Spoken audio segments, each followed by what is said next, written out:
Alrighty, we will continue with today's Monster Energy NASCAR Cup Series media availabilities here at New Hampshire Motor Speedway for the Overton's 301 with Martin Truex Jr., driver of the number 78 Wix Filters Toyota. Martin is coming off a terrific performance last weekend at Kentucky Speedway where he led 152 laps on his way to his third win this year.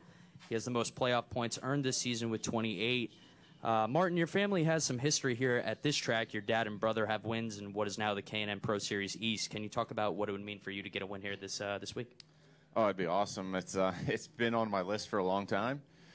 Won here in K&N and also in Xfinity. So been after that Cup win for quite a few years. Been close a few times. I think last year, I think we led the most laps in both the races or close to it. Had really good cars here last year. So definitely excited about coming here this weekend. I've been thinking about it all week, what it'd feel like, and looking to get on a racetrack and get after it.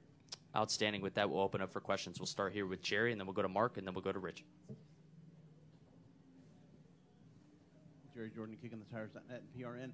Fast forward 1 week for me. We've got going to Indianapolis and new package, new downforce, new stages, everything. Can you address what you're looking for when we get there next week? Well, I think I don't know that it's any different than any other race. I mean, we'll go there and try to do the best job we can do. We know there's stage points up for grabs. I think strategy-wise, it's going to be different. It's going to be more like a Pocono or road course. You'll be able to pit if you're close enough to the leader without losing a lap. So that anytime that can happen, it really throws a curveball at the teams. Do you want to try to win stage 2 or do you want to try to win the race? It potentially could come down to pit strategy, something like that. So we'll just have to see. But our guys my guys have done an awesome job of strategy this year and making sure we do all the right things. So we'll just go there and race, and definitely looking forward to it.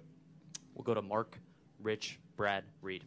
Mark Carroll, PRN. Martin, this week you find out that Eric's moving over to the 20 car. How important is it that Furniture Row Racing continue with at least a two-car team, and your thoughts about having Eric as a teammate for only 1 year? Well, I'll leave that up to Barney and Joe and everybody that runs the show. I mean, our team's been incredible. It's been awesome to be a part of it. It was exciting going to 2 cars. I know it was something that Barney's thought about and talked about for a long time, and I know his plans originally were not for this team to be a 1-year deal. So we'll just have to see how it all pans out. But I've enjoyed working with Eric. He's been a good teammate. He's a great kid. Love talking to him and hearing his point of view and things. So it would have been nice to have him for a couple years. That program, I feel like, just keeps getting stronger each and every week. They had a good run last weekend, and it's a shame to see that happen that quickly. But we'll just have to see how it all pans out, and hopefully we'll be 2 cars, but I guess you never know. Rich, go ahead. Rich Thompson, Boston Herald. Martin, points leader, 3 wins. How did you get this momentum going? How did this run get started? Well, I think it's just just been working on it for a couple of years. Really, it's just a continuation of in 2015 we kind of started to figure things out as a group, and we just continue to keep building on that success and the momentum, and confidence is high, and just kind of using that to our advantage right now. So we've got great race cars, we've got a great team, and just everything's clicking. So having fun, enjoying ourselves, obviously, and last weekend was a big win, and hopefully we can get a few more before the playoffs start. But I think our main focus now is just making sure we're ready for those last 10 and try to do the best job we can do to go after our first championship. We'll go to Brad, Reed, Matt, and Pat. Brad Norman from NASCAR.com. Sort of a follow-up to that.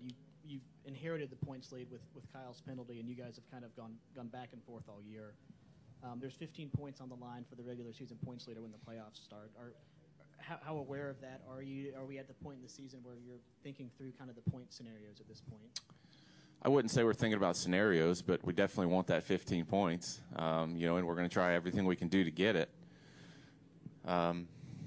This week we were within 1 point until Wednesday, and now we got a lead. So we'll try to hold it. You just never know how things can go. I mean, you can get on a good run and you can get on a bad one. I mean, we had, Sonoma and Daytona, we finished 37th and 36th, I think, 2 weeks in a row, and lost a ton of points there. So You never know. I mean, I think that performance-wise and speed-wise, we have what it takes to get the job done. And but it's racing, and you never know what can happen. So we're just going to try to do the best job we can do and let it fall where it does. But sure, it'd be nice to have those 15 points.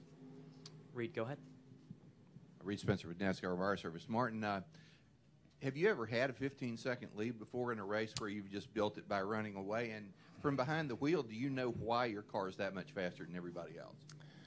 I don't know if I'm pretty sure I've had a 15-second lead before. I just, I typically the green doesn't stay out for that long at that type of racetrack. I mean, it was 75 or 78 laps or something like that, I guess it was. So we were able to get the lead early. And, most of that lead we got was when we took the lead, we had 4 tires, and I think the, second through fifth had 2 tires. We were really able to get out front on them there and hold our lead. And then after that, we just kind of maintained. So it's not like we just – we're pulling away by crazy amounts each and every lap. But our car definitely was extremely fast last weekend. I felt good going into the race that we had what we needed to contend for the win. And just for some reason, when it got dark, it was completely perfect. I mean, it got better and better as the race went on. And, I think some other guys maybe didn't get quite as good at nighttime. So all those things played in our favor, and we were able to take care of it and get the job done. Matthew Warnes, Race Pro Weekly, WWLP, NBC Springfield. Martin, I know a lot of confidence heading into this weekend, but how much do you use this as a prep for the chase race when we come back in September? Definitely. I mean, anytime you come here, new rules package this year from what we ran here last year, just trying to learn as much as we can for next time around. And this, the VHT they put down this weekend is going to change things a lot. I think that's probably the biggest question mark right now.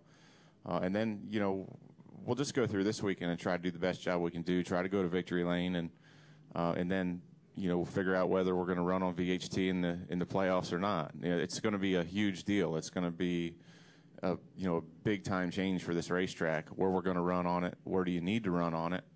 What are you going to have to do to your car to make it work in those different lanes and on that grip, that spray? So we'll just have to wait and see next time around, but we'll definitely try to gather as much information as possible here, and and at the same time try to have a good weekend and come away with some points. We'll go to Pat. We'll go to Amy. Pat DeCola, NASCAR.com. Martin, Furniture Row has been very successful as a single car organization, but is there anything that would be specifically changing for your team, the 78 team, if next year you guys do go back to that? I wouldn't think so. I mean, we've got a really, really tight group of guys that have done a good job working together over the last few years and have a lot of trust and confidence in each other. And I think one of the strongest parts of our team is just everybody doing their own jobs and understanding what they are and doing them really well. So I don't see anything changing. I'm sure there'll be more guys at the shop. They'll do something different there if they go to one car, but we'll just have to wait and see. Honestly, it's I don't think that decision's been made yet. All right, Amy Harrop, Race Pro Weekly. What are some of the biggest strengths and weaknesses that you've had here in the past, and what are you looking on improving on this weekend at New Hampshire? I think we've had a lot of different things happen over the years here at New Hampshire. It's really been a good racetrack for me, on average throughout my career as far as how we run. And it seems like it's one of those tracks that it's been tough to always get the finishes. Last year we had great cars in both races, and the first race we had an issue with a parts failure, and the second race, I don't even remember where we finished. I think it was 6th or 7th after leading a lot of the day. So it's just been tough to put it all together. To get the finishes, but we've ran well, and definitely looking forward to taking advantage of that this weekend. Jerry, go ahead. Jerry Jordan, kicking the tires from PRN. Real quick, you mentioned the VHT, and Joey had said the Drivers' Council had their input on it. Can you talk about where they put the VHT on the track and what you expect from that this week? Well, I've got a map of where they said they were going to put it. We'll see when we get out there if that's actually where it's at or not. I'm not on the Drivers' Council, so I'm not privy to that information, but, did see where they were supposed to put it. We'll just have to see how it plays out. Honestly, we don't know right now. We haven't been out there, so looking forward to feeling it out and seeing what we can make of it. I know the modifieds are running the third groove, which they always do here, so we'll just have to see when we get out there. It's so different. We'll go back to Matt right here. Martin, just to follow up, with 4 series here this weekend, the modifieds are running different rubber, Xfinity, and you guys and K&N are running on the same rubber. How do you think the modified rubber will affect the track with the VHT? I'm not sure, honestly. It's really a guess. You know, this track is synonymous with having a lot of divisions run. It's always been that way. You never want to go out on somebody else's rubber. The K&N cars these days really don't make it change a whole lot because they're Goodyears, and I think it's just a similar blend that they have in the compound. So that typically hasn't been an issue. Years ago, I can remember when the K&N ran a different tire brand, and you absolutely did not want to go on the racetrack for 15 or 20 minutes after they raced or after they practiced. So it's changed over the years, and the VHT is just another thing we'll have to figure out. So we'll see how it goes, but I imagine it'll be fine. Anything additional for Martin? Martin, thanks for stopping by, and good luck on Absolutely. Sunday. Thank you.